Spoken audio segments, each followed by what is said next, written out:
Below the dark, unexplored oceans of our planet, there are these mysterious potato-sized rocks laying on the seafloor. And these rock-like structures can make billions of dollars for the countries who are able to retrieve it. So what's so special about these normal-looking rocks that make them so valuable? It's because these rocks are actually precious mineral deposits which contain high quantities of nickel, copper, cobalt, and manganese, which are important metals used on a large scale in everyday technologies like our cell phones, computers, and even electric vehicles. This map from the International Seabed Authority shows concentration of polymetallic nodules, cobalt-rich ferromanganese crusts, and polymetallic sulfides lying in different parts of the oceans.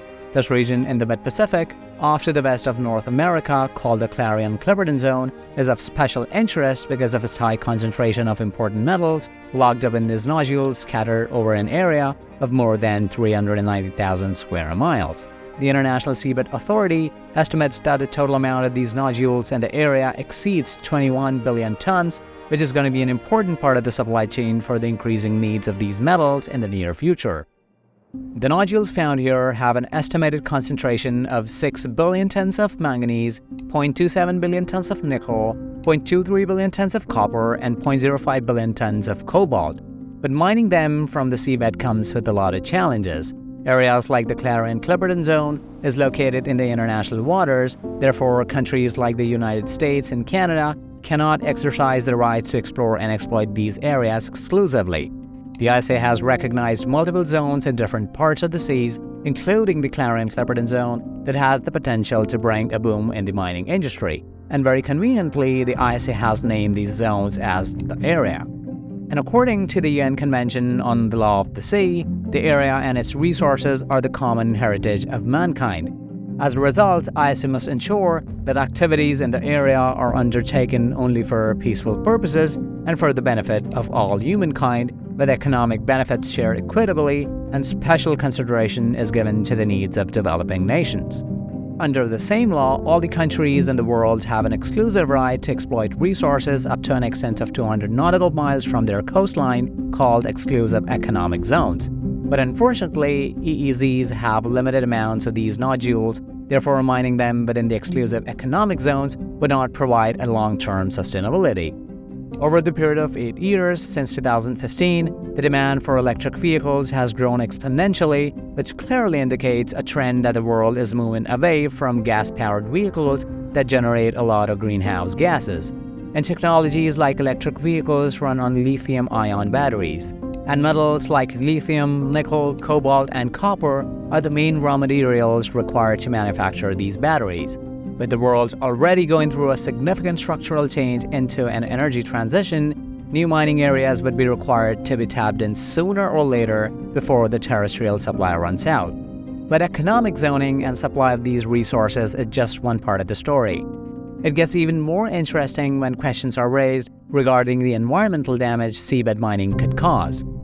You see, there are many unexplored parts of the world, especially the deep oceans, that harbor a variety of sea creatures.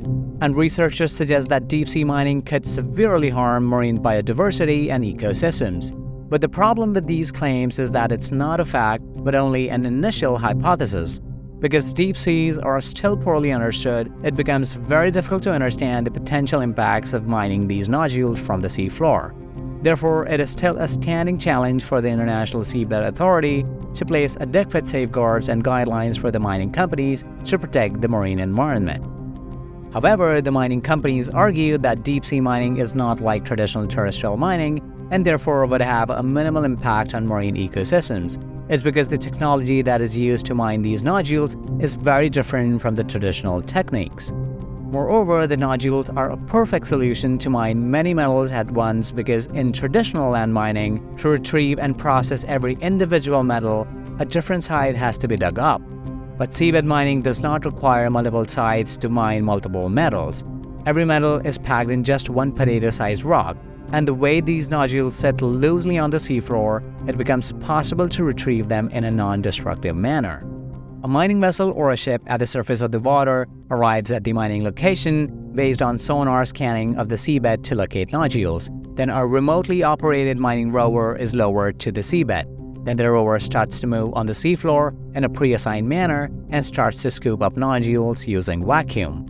These nodules are then siphoned up to the mining vessel where they are separated from water and silt and are stored in the storage chambers. Remaining water and silt is then returned back to the ocean at a particular depth so that it does not form silt clouds that could block sunlight in order to protect marine life that require sunlight. But researchers say even if seabed mining is proven to be less damaging, the nodules itself function as important structures for a lot of deep-sea creatures. Many types of sea sponge grow on them, some creatures attach their tentacles to rest, some use them as a hideout, and some even lay eggs on them. So if these nodules are removed from the seabed, some of these creatures could lose their homes forever.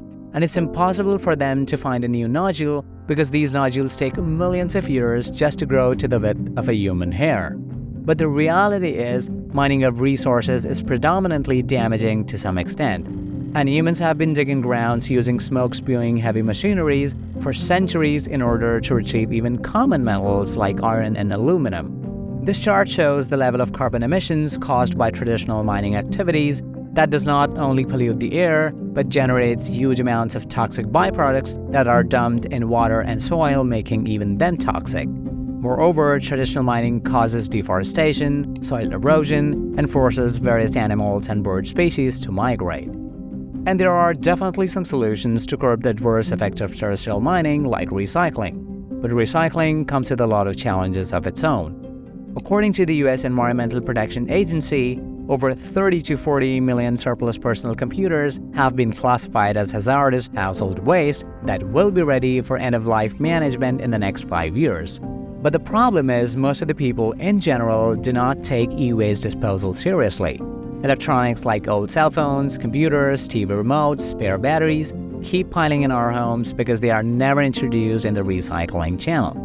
This creates a huge supply gap for the recycling companies to properly retrieve metals and dispose of the remaining waste appropriately. Moreover, there are challenges on the recycling companies' ends as well. Products like tin cans that have been in contact with other chemicals and fluids like motor oils change the chemistry of those metals forever, which render them unfit for recycling.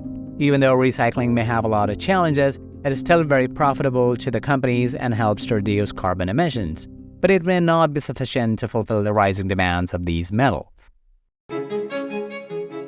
Currently, a transition to sustainable energy is underway, driven by a recognition that global greenhouse gas emission must be brought to zero. This process involves downshifting fossil fuels and redeveloping whole systems to operate on low-carbon energy sources. According to the 2015 Paris Agreement on climate change, emissions must be reduced as soon as possible to achieve the goal of reaching net zero carbon by the mid-century. Since 2015, renewable energy sources like solar and wind have taken off, and by the year 2025, it is estimated to break even with coal and natural gas. And demand for metals like lithium, copper, cobalt, manganese, etc. will come like a flood, and therefore every country and every company who is into this energy transition phase will have to fortify their supplies in order to meet this sudden rise in demand. Therefore, looking forward towards these near-future demands, the International Seabed Authority has granted 31 exploration contracts to find and study these mineral deposits in an area of more than 1.5 million square kilometers. But the ISA has not yet issued any exploitation license because it needs more time to understand the long-term impacts from commercial deep-sea mining to form guidelines and regulations to which every country and mining companies will have to comply. Our world is transitioning into a net-zero carbon economy, but as with any new endeavor and technological innovation, there are always some trade-offs. But in order to achieve and stick to the goals of a cleaner planet, more research and efforts will have to be put in to balance the equation. This is Stories Across, and thank you for watching.